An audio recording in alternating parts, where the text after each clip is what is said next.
At a flower farm on the New South Wales Central Coast, Bess Scott is growing native flowers and foliage for market, and daughter Bess is following the family's footsteps, working with flowers. Bess is sharing her design tips for building a beautiful bouquet. They're a Ptilotus. So is there the best time of day to pick them? Early in the mornings, it's a really good time to pick them before the heat of the day.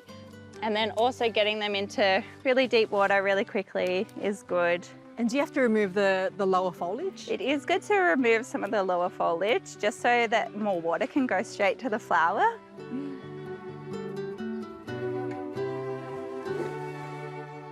I'm going to start with this piece of tea tree. Because it's got a nice V shape, it can be a good base for my arrangement, start creating a shape in my vase for me to work into. Yes. So I've got a few pieces of that, which I'm going to pop in. I'm going to put this other piece of tea tree in. My next biggest ingredient are Waratahs. Next, I'm going to work with some Pimelea. So this is really beautiful. It is beautiful. It's really kind of like beautiful and field-like rather than big and sculptural. I've also got a piece that's got a little bit of a trail to it. So I'm going to pop that down the front. So do you just let the flowers sort of tell you how to arrange them rather than you trying to force them? Yeah, definitely. Can you pass me some lemon myrtle? That's one of my favorites. I love smelling these. So you can scrunch it up. Smells amazing. Some people make tea out of it. It always reminds me of my childhood. So I'm going to pop some of this in, and that's going to provide a little bit of support for some more delicate paper daisies that we're going to add. The flowers are everlasting, but their greenery normally goes a bit dark or black and dries up quite quickly. So I'm just going to pull off a bit of that green. They kind of give a nice punch of colour and shape in the arrangement. And it's got this beautiful blush colour. They've got a beautiful colour, but also a really pointy shape.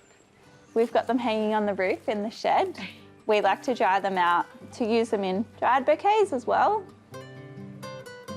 Next, I'm going to use this Abell style Mulla.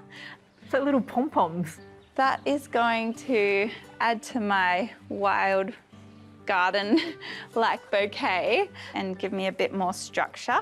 Okay, next I'm going to put in some flannel flowers.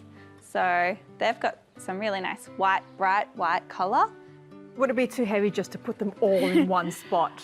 It's good to just pop them in a few at a time, just so you can make sure that they're all drinking water and they all aren't getting too tangled amongst the other stems. It's also good if there's no leaves going under the water in the vase, because it will just make the bacteria grow in the water faster if there's more foliage.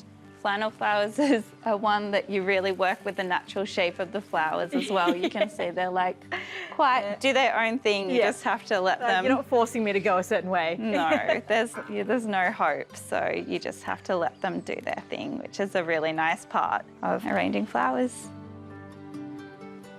Okay, next we'll put in this beautiful Ptilotus.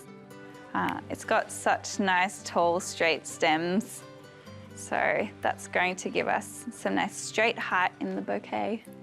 Once your bouquet is coming to the end of its life, you can pull out some of the elements that will dry nicely, like the paper daisies or the mulla, and hang it upside down. It will dry nice and straight for you. Yeah, nice. So you can put it back in a vase after that, or make a wreath out of it, and then, it can have a second life. The last thing I'm going to put in are these really huge lily buttons. So they've got really nice long stems and really vibrant yellow colour. These dry really beautifully as well. So all the other stems can hold these fine stems up in the vase. So we're all just leaning on each other for support. Yeah. Bess, this is stunning. Yeah, it's a little bit gardeny, a little bit wild, but then it's got some focal, bigger flowers that help to give it a bit of structure. Australian native plants are to be celebrated. And after today, I'm inspired to grow a field of flowers in my garden.